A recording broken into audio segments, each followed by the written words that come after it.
My name is Jason O'Brien, and I'm the primary lead for Listening Ear. This is our three-part video series about the encounter and handing off. Welcome to video 2, covering the flow of the encounter. There are 4 simple parts: the introductions, listening for needs and concerns, identifying the course and path forward, and ending the encounter. You will start the encounter with making introductions. Introduce yourself and tell what country you are from. Be sure to speak slowly. Let them know that it is your job to help them get the support that they need.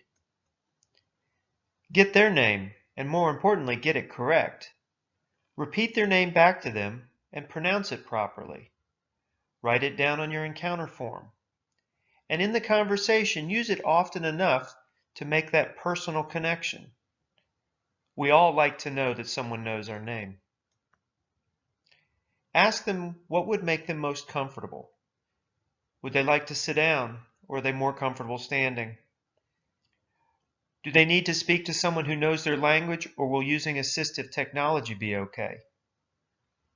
Would they like to speak to someone of their own gender, their own religious background, or is there some other cultural preference that you should be attentive of? Make sure you start your paperwork. The most important piece of information we can get at the beginning is the registration number.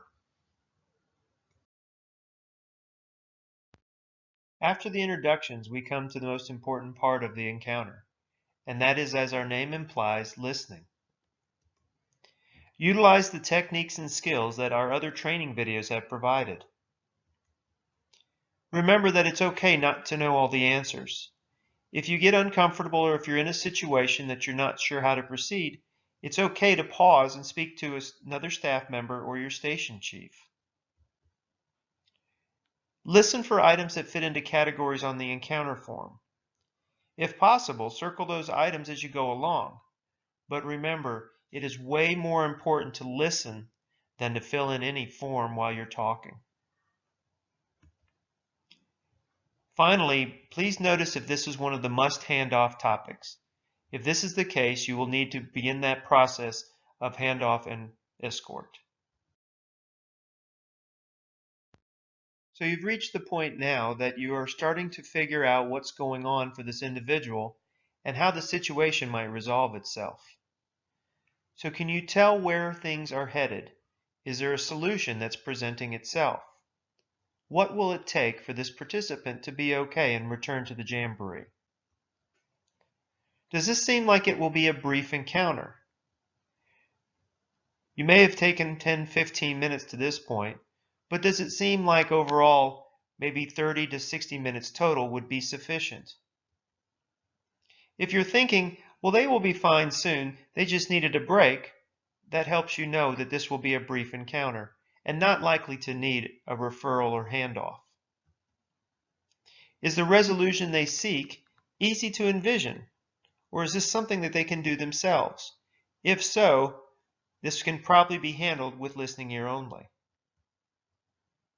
But if this seems like a large, more complicated issue, like if there's many people involved, or if this is a problem that has spanned many days, maybe it even started before they left their home for the Jamboree. If you're answering yes to these situations, this may be an issue better handled at Tier 2.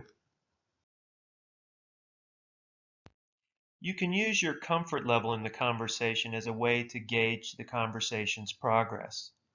If it seems like it's getting more difficult to understand what's going on and to find a solution, this might be a good issue to hand off to Tier 2.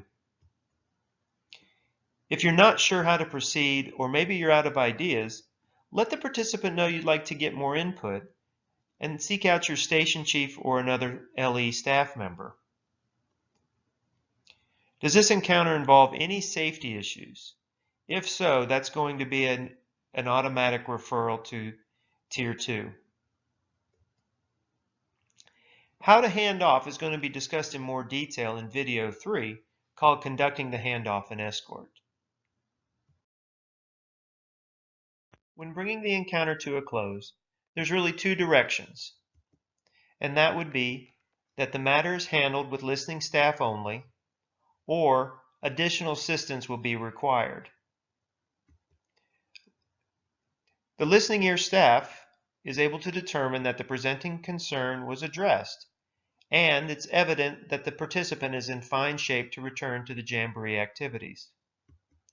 It could also happen that the participant decided they did not want listening ears help, and the encounter ends there.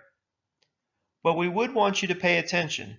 If you have serious doubts about the individual's ability to be okay, you need to report that to your station chief. The other direction would be securing additional assistance. This would be where we would involve the help of the chaplains, faith and beliefs, base camp operations, or Tier 2, which includes mental health and medical services. So in bringing the encounter to a close, do both you and the participant agree that the concerns are solved or improved? If you created a plan, review it, and verify that the participant is satisfied with the ideas presented. Maintain that human connection. Show them how you are glad that they stopped in. Praise their efforts and reinforce how it might have been tough for them to disclose information about themselves at first. Make sure you wish them well and remind them of continued support if needed. They are not alone. An important caution: do not give out your personal contact information. If they ask, "How can I contact you?" let them know that they can come back to the station, or they can reach out to Listening Ear through the Jamboree switchboard. We will be providing the number for that switchboard at the Jamboree. And then finally, document your results. Complete the encounter form, making sure that all appropriate blanks are filled in. And this ends video 2. Thank you very much for your time and attention. Our third video will be able to cover the handoff and escort procedures.